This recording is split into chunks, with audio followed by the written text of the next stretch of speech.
wrap depends a little bit on you know, what you're trying to reproduce. If it's tree bark, I'd stretch it, do this. If it's grain in a rock, I'd kind of lay it pretty flat and just let it get a little grainy. If it's some kind of foliage or something, I'll usually just kind of sprinkle it like that. Can you use it very often? For those three things that I talked about, yeah. Kind of general background texture. In particular, since I hate to paint foliage and tree bark and things like that, I tend to use it for that. Because it saves me a lot of trouble. And as I said, tree bark's pretty simple. You just stretch it, lay it down, and it makes this pattern. It looks like, you know, oak or cottonwood bark or something. But for those of you who have never seen the saran wrap trick, you have not seen the saran wrap trick? I've heard people do it, but I've not actually seen anybody do it. I don't know what I've got that's heavy. You had a watercolor block, Jerry, right? Yes. Sit there. We'll use your watercolor block. Okay. Yeah.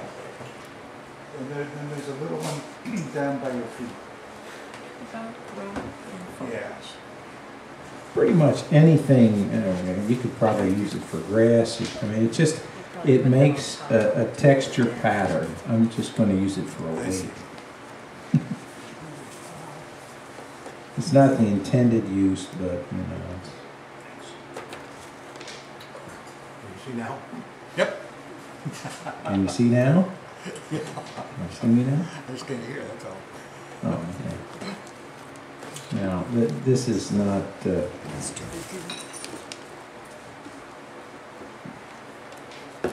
Okay, now I just need an empty space.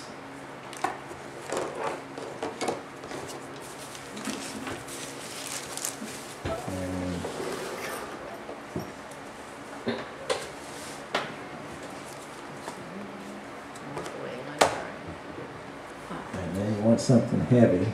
Nobody touched it. I want to pack them up. There you go, there. Oh, yeah, that's Thank you, right? That's just what we need. Okay, and that'll just develop for half an hour, 45 minutes, and we'll ignore it, and then we'll look at it later. I look out for everybody around. I try.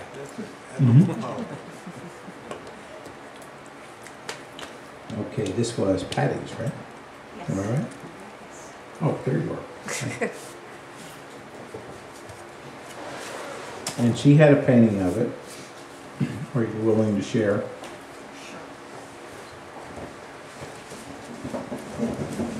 And it was before I knew you were supposed to be the background first. oh, there we go. Very nice. Okay. And here's the photograph. Now, I kind of like the photograph because I like the background. But having done all this detail, about all you can do in the background is actually paint it black, because you can't really do a wet wash up to all this detail that she's already painted in the flower. So I'm going to do this a little bit different interpretation, and it'll be pretty quick. I do have to keep an eye on my time. I got 3 hours. I got about 4 or 5 things to do here, so I'll give it a half an hour. I saw a timer around here somewhere. Shall we? I'd rather not, thank you. I say quarter off. Too much like an alarm clock. No, it's... Probably fit. Priscilla used to force me to use that when I ran around the room, because I would get so far behind with people. She made me use that, and like 5 minutes a person, and after a while, it kind of jerks. Went to straight lines.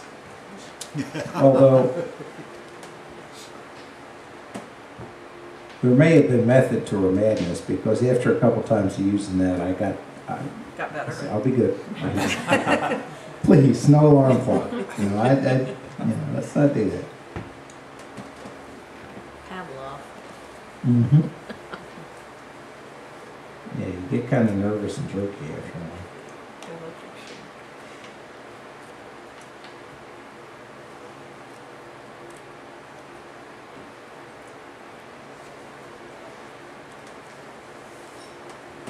Well, I don't know if I really believe in the conditioning quite as much as some people do.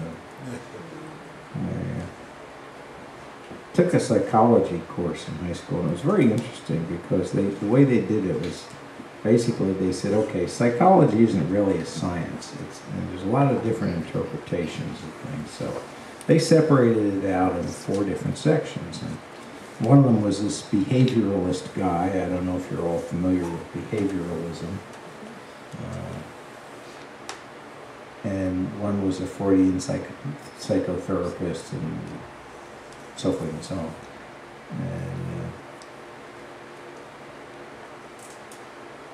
And one of the fellows there who had a background in therapy, but he wasn't a Freudian, he had kind of an ongoing fight with the behavioralist who was all into conditioning and lab rats and, you know, give them negative intermittent reinforcement and so forth and so on. So the fellow who was the anti-behavioralist, he said, I've got a couple movies to show you. And one of them was, some behavioralists were trying to train these rats to jump from a little platform to these 3 doors, and the doors would have symbols on them. It was like a star and a square and whatever. And they were trying to train the rat to distinguish these symbols. And they electrified the platform to make the rat jump. And if the rat hit the wrong door, he would bounce off the door. And of course, the rat didn't like bouncing off the wrong door. So, and they, I don't know how this copy of this film got out, but they were sounding, you know, this very authoritative intonation saying, well, we're going to condition this rat to do this, and we're training him to do so-and-so. And you'd see this poor rat, they put him on this platform, and then he'd have to jump, you'd see him convulse and jump. And of course you were sympathizing with the rat pretty quick. And then he had this one rat. After about 5 times, the rat wouldn't jump. They would electrify the platform, and he'd climb up the wall. He learned how to climb up the wall. It was adjacent to the platform. And then you see this hand come into the camera, trying to push the rat back down onto the platform, and the rat goes like this. He just took a chunk out of this experiment and finger. Everybody in the audience was cheering. And the fellow who was showing us the movie said, you know, the moral of this is that under carefully controlled conditions, a laboratory animal will do exactly what it damn well pleases. I always kind of like that. I drew this too big. I've kind of lost that. I shouldn't have been talking, so I enjoyed that, watching that, so.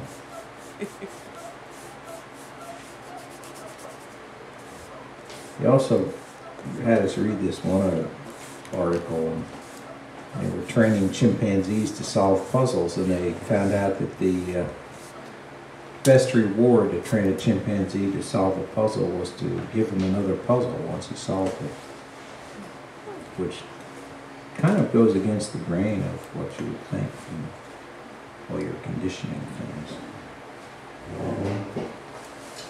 Well, gee, maybe they just like puzzles. Okay, everybody's deserting, so obviously I'm taking too long telling stories. It's hard to stand for a while. We're watching. Yeah, okay. There's room for chairs. Well, the painting part will come in a minute. It's just I do need a reasonably accurate drawing, and I was trying to keep things going while I was doing the boring part of drawing the picture.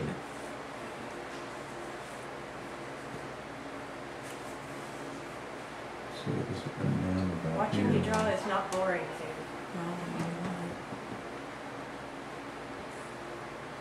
Well,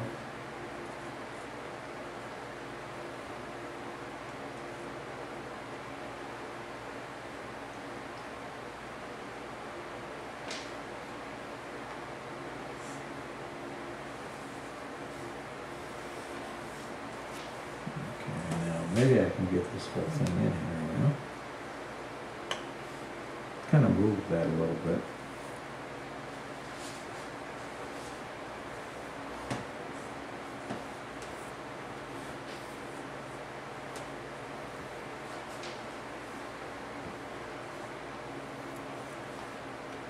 I can't really vouch for the accuracy of the drawing here. It's not quite what I want. Get a little closer.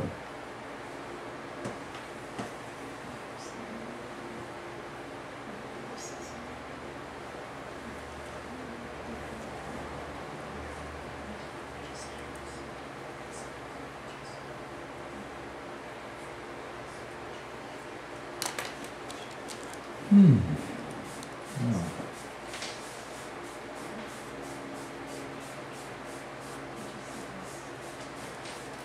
Is this one that you I would think fatigue naturally is starting. supersize? Naturally supersize them. Would you choose a bigger sheet of paper if you were doing it? No, I'd probably would, more than likely use this one.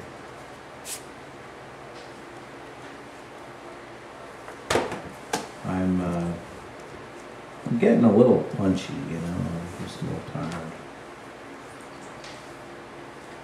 Otherwise, I would have just whipped this out, you know.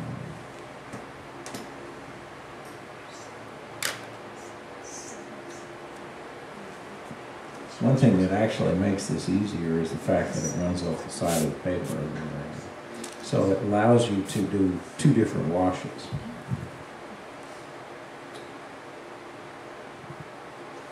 Okay. I'm going to turn off my sound for a second. You don't want to hear this amplified. Excuse me.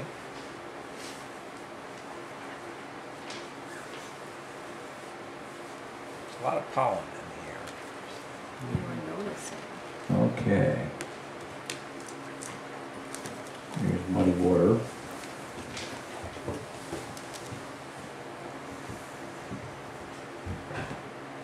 What size brush is that? I don't know. Inch and a half.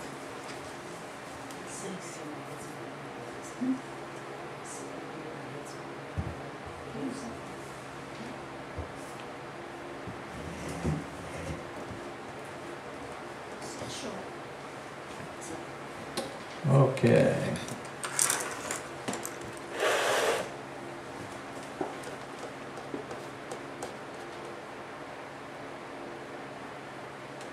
Kind of a drab background, but it looks good against the flower, so I'll go ahead and go with that.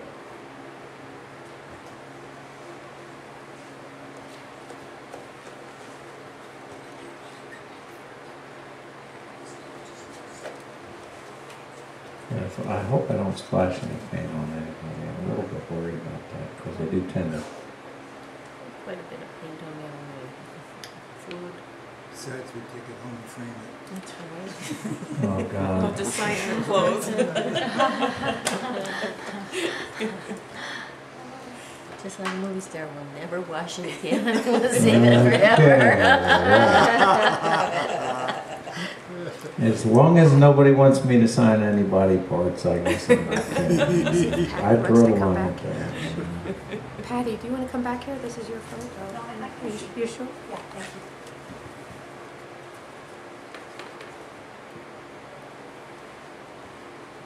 Did we come on? So David, this is the way I should have done it, right? Doing the background. This is the way I'm doing it. And this is the way I would suggest you try it. Yeah, do the background first. There's a couple other things too that when you do the dark background that you can do in your painting that you're not able to do the way you did it.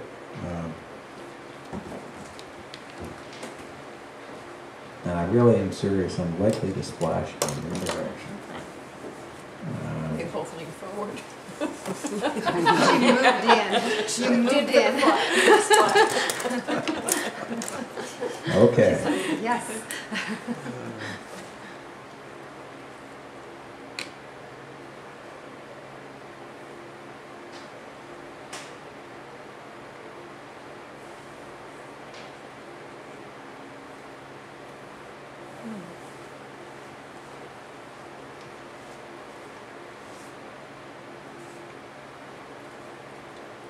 Whoa. Didn't want to do that, did I? Remember what I said about you gotta know what to do and be prepared too. If I didn't have a piece of paper towel out there, I couldn't have fixed that, right? You may have guessed that's not the first time that's ever happened. I can just see a little lady, oh my God, that flower petal's got a crack in it. No, because what's going to happen is the shadow on the flower petal is going to go up above most of that. It'll cover it up, you won't see it. Why do you say a little old lady? I know, Jerry's getting himself in trouble. Yeah, you bad boy. You can leave the I'm good room at now. that. And it's your thought. Now would be a good time not to talk, Jerry. Thank you. You're outnumbered. It's a little old man that would say that.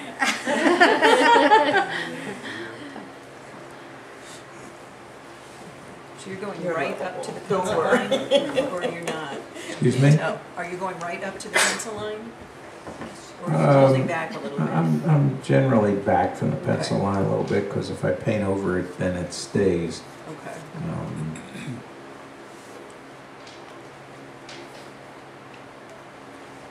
I can't erase it if I paint over it. Right. That's not quite such a big problem with a background that's dark, Mm-hmm. but with a background that's lighter, it's a big problem because it gives you that double line and it's a little bit of confusion in the picture. It makes it look less crisp. Anyway, it's always my habit with a backlit flower like this to paint the background first. It's just, I find it a lot easier. Arizona Watercolor Association juries out any watercolors that show pencil lines.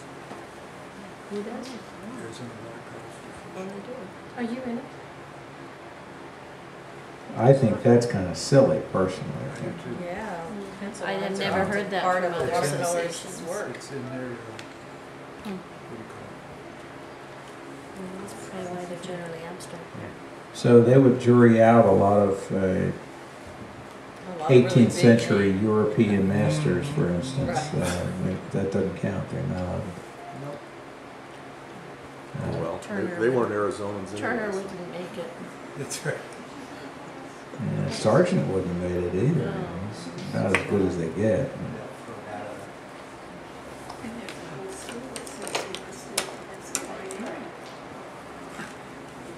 Just join the right side. Okay, now let's see. My little brush.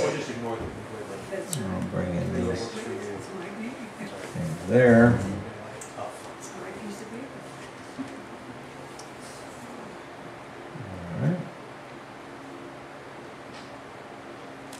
Okay, now, yeah, a lot of people have said, well, you know, I get this dark line when I'm doing this kind of way. Well, if I hold it like this, I will. If I hold it like that, I won't. So, if I could have the hair dryer without further ado.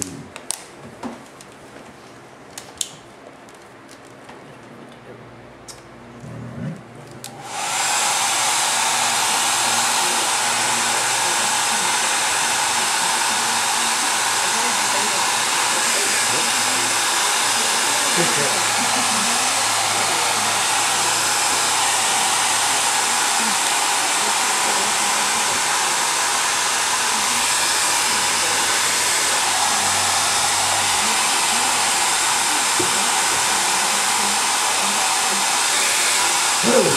Okay.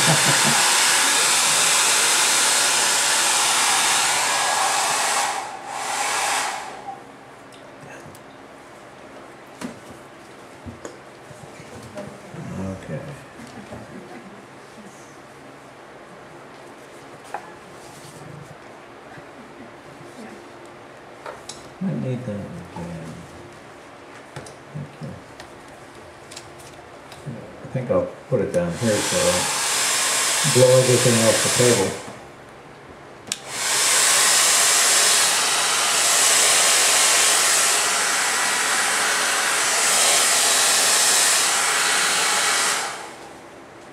Okay, thank you. All right, now down here.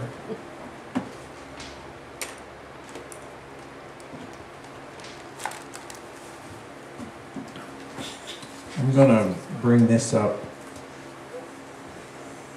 What's happening there? Oh, Jerry's in trouble again.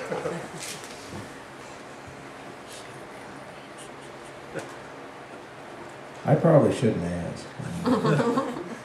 She was trying to balance the hairdryer on the edge of the wastebasket. But when it was easier to put the cardboard in. Obviously. Shut up, Lindsay. What was in your coffee this morning? Okay. Watercolor. Well, depending on what kind of watercolor, there could be a problem. You've been eating some cadmium, Jimmy? No. Okay. I'm trying to decide here while I'm sort of sitting here schmoozing, which of these light areas I'm going to leave unpainted and which I'm going to lift out. I think what I'm going to do is leave that unpainted and that unpainted and that one unpainted, and the rest I'm going to lift out. Another interesting thing you'll notice is that the background, if you kind of squint, almost blends in with this petal. It's a sort of a gentle transition. And that's, let's see, do I have my little spray bottle, my Yes. mini mister? Thank you.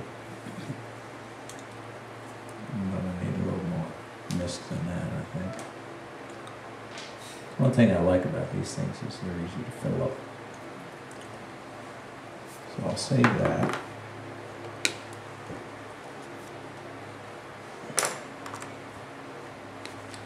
And go back down in here. I think I got about 10 or 15 minutes here. So I better speed up.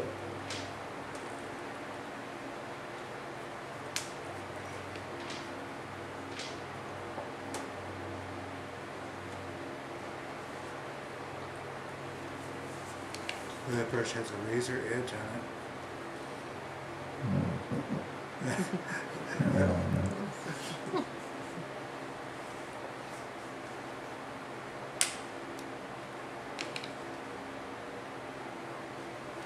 Be good for chain link fence. Excuse me? It's good for chain link fence. To paint that change? Mm-hmm. Oh, okay. What? It's the only thing I can think of. Oh, I didn't know you paint chain link. Oh, you haven't seen my industrials.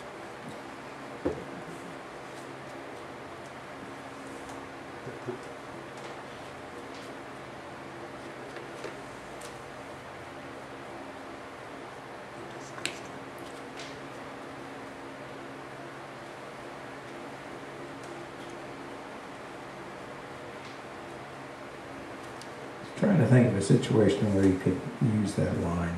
You need to see my industrials. I can't. My etchings. I was waiting for something about this. I can't make that one work.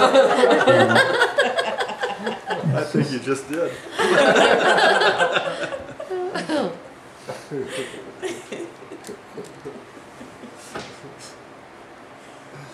Okay,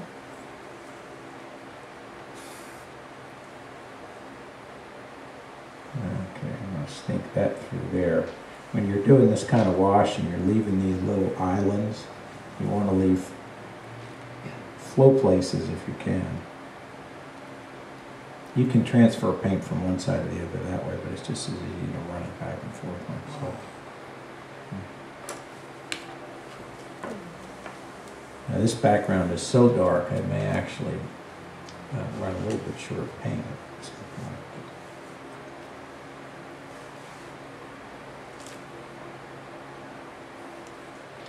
And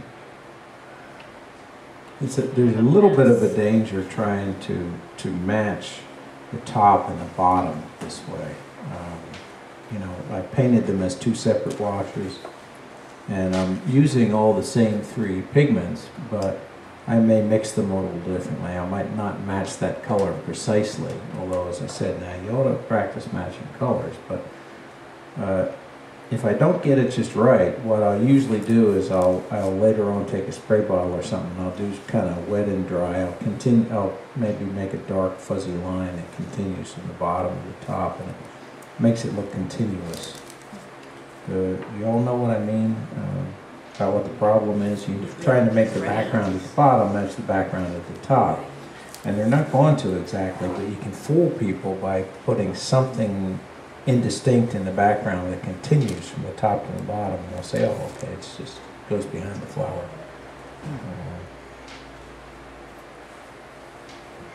I may not get to that point with this painting, but just to let you know that there is a potential problem there and what you do to solve it.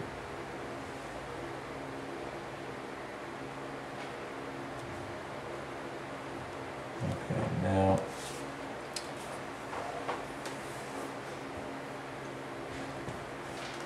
as I said, the flower petal down here kind of almost blends in with the background.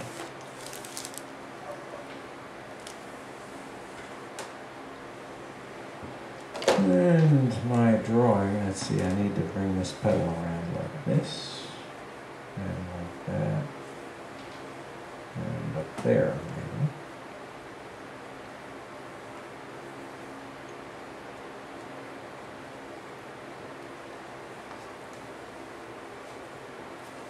Okay.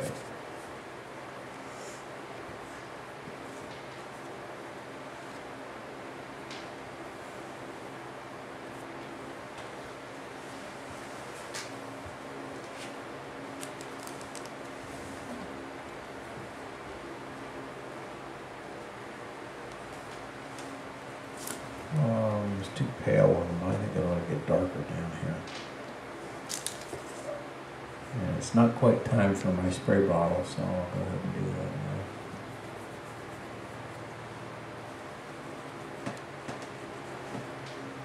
now. Now Jennifer has a little more nerve than I do with a spray bottle, so she'll do that kind of thing at the end of a picture sometimes, and I wouldn't dare.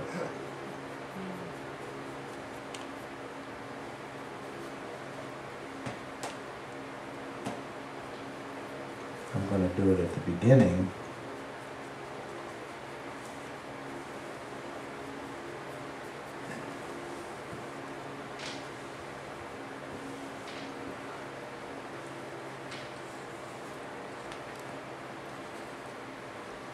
And I would do it at the beginning normally on any painting, because if I mess it up, I want to mess it up early so I get a chance to do it again.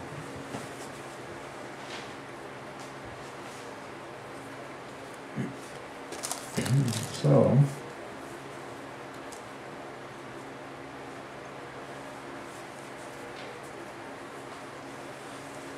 I'm going to drip down here a little bit. Excuse me. It's important to time this right. If you do it too late, it doesn't work, and it won't spread the paint. And if you do it too early,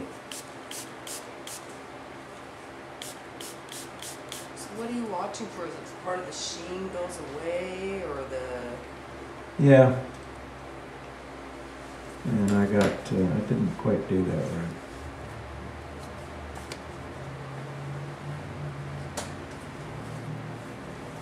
Not quite right.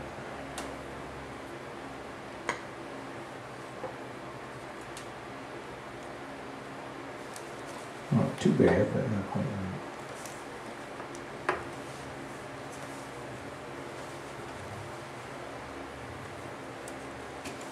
What I'll do is I'll sneak back in here.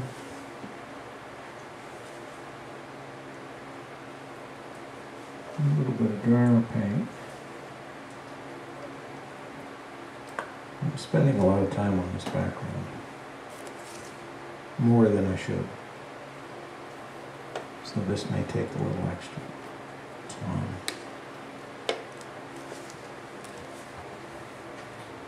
Did Jennifer experience any conflict in choosing watercolor over another medium? Yes.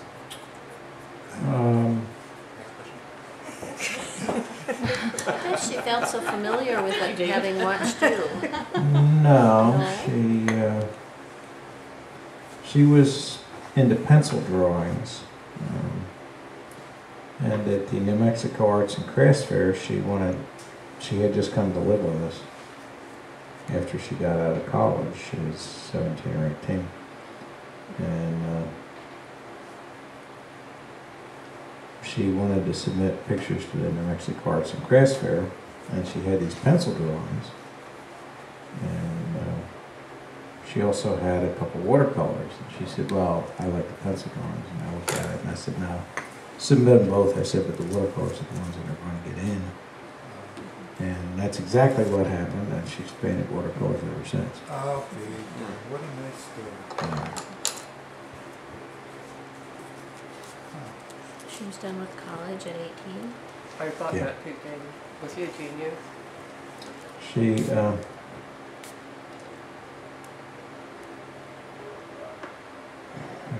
my first wife was a medical doctor, and she had moved to Bristol, Tennessee. And Jenny called me up. She was 14 years old, and she said, I think I told this story to some of you last night, so forgive me for repeating, but she called me up. She was crying. She said, I have fallen into the buckle of the Bible Belt. Bristol, Tennessee is very, very conservative, but she said, they want me to be a cheerleader. And they want me to go to football games. And I said, it's okay, Jenny, you'll work something out. And what she did was she took a course at the college there in Bristol, King's College in Tennessee. And she took a history course and convinced her mother that she wanted to take this course at the college, and got permission to do that, and took time off from her high school classes to take this one course at the college. And she got by far the highest grade of anybody in that course at the college. She was 14. What you pointing at? No, sorry. Okay. You could just come out and say it. It's all right. And they offered her a scholarship at 14 years old.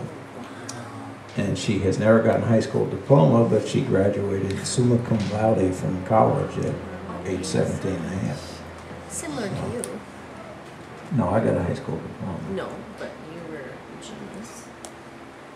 Or I was a the smartass, word being yeah. R. Well, I mean, at that age. The operative word being Careful, Jay. You're rubbing off on me, Jerry. That's okay. I can't think the heavy thoughts I used to, but that's okay.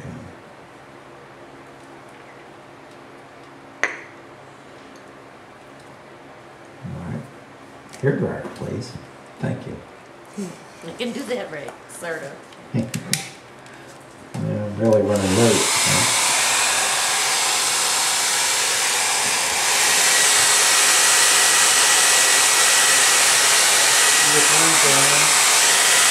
I was thinking that I want to see those flashes too.